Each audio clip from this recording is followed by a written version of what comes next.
Hi, everyone, and welcome to the Neil Haley Show on the Freedom from an Addiction segment. I'm excited to welcome to the program Reverend Winn Henderson. Winn, how are you? I keep asking that question as we continue the process of our quarantine, and I hope you're doing well. Well, I am, Neil, but I've been in the house except for groceries for months, so I haven't had much chance to get exposed. Well, that's a good thing. But again, you never know the effects of just being inside.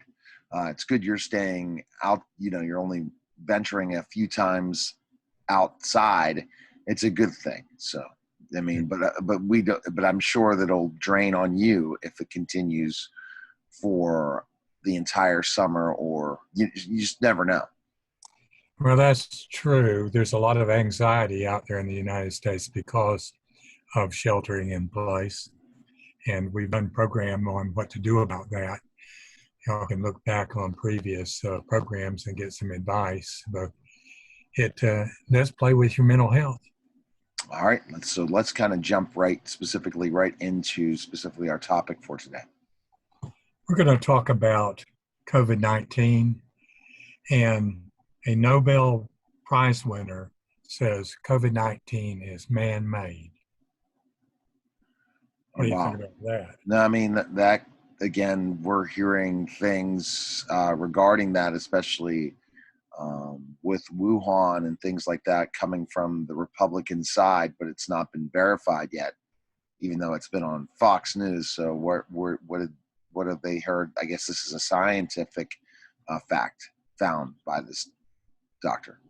Well, you remember, Neil, we did a program a while back before they told about the level 4 biocontainment laboratory in Wuhan, and I said that I thought that was where the problem originated. And now we have Luke Montenegro. He is a co-recipient of the 2008 Nobel Prize in Medicine. He was part of the team that discovered the human immunodeficiency virus, otherwise known as HIV.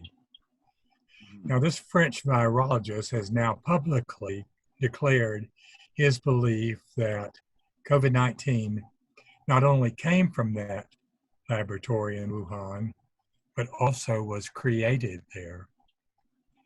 The scientists stopped short of calling it a bioweapon unleashed on the world.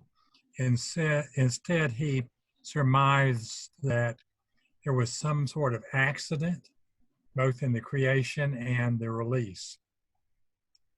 And although not without contention within the scientific community, Montenegro theorizes the Chinese lab was working on a vaccine for AIDS, which could develop from the virus he helped to identify. Now, he contends the genome of the novel coronavirus shows elements of both HIV and malaria, and therefore cannot be naturally occurring. Now, the communist regime in China has been less than forthcoming with their news from the very beginning of what has become a global nightmare.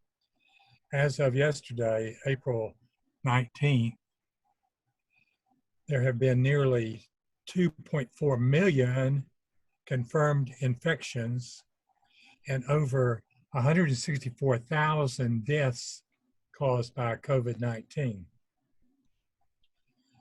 Along with the suspicions of this brilliant scientist, the United States government is reportedly investigating whether the virus originated in that level 4 biocontainment lab.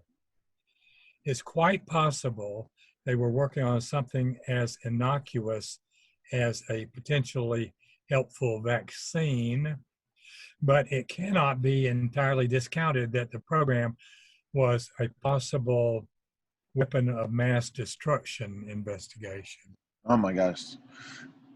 And if they do find something like this was a weapon of mass destruction, what do you think, if if both sides of the political party in the world, all the world's against them, what could this lead to?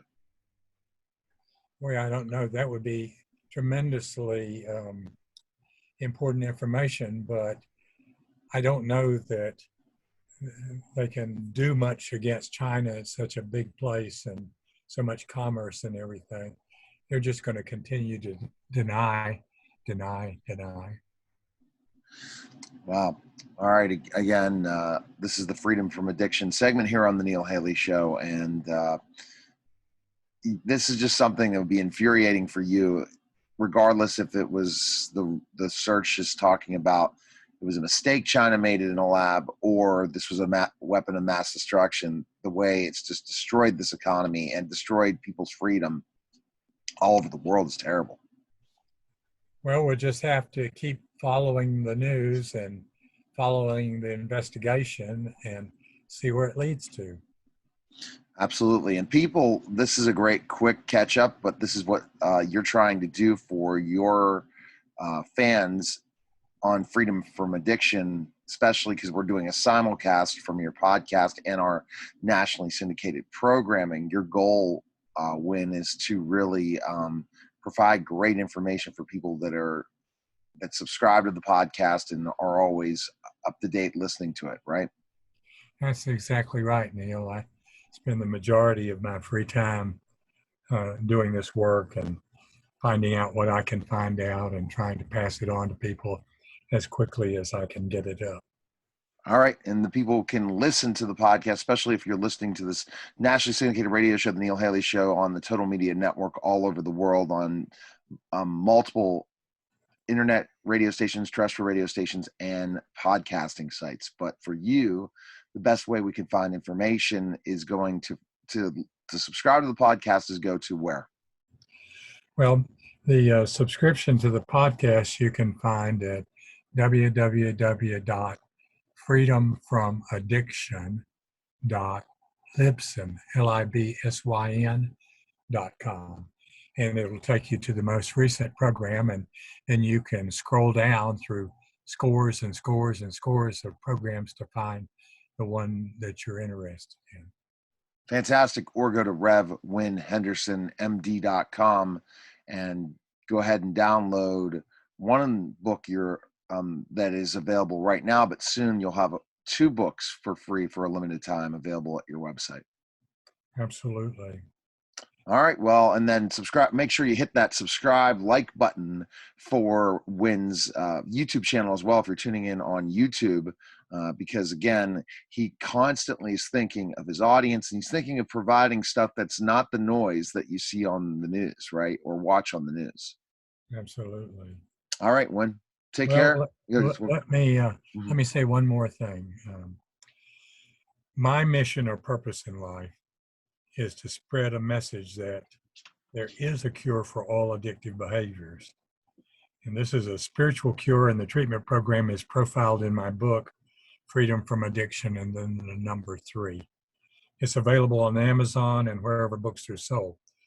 If you meet 3 simple criteria, everyone gets well.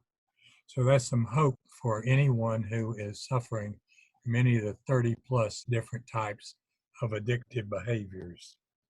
And so you gave them the resources, and if they will go over there and take a look at that, maybe they have one of those addictive behaviors, or maybe their family or friends does. But it's a way to find out something out of the box, out of what is normal and has been tried for 40 years and hasn't worked. So I appreciate you letting me on the show today, Neil. And for your show as well. Take care. You're listening to Neil Haley's show, and also listening to Freedom from Addiction 3, especially on the Total Media Network today. And make sure you subscribe to the podcast, and we have more news coming soon.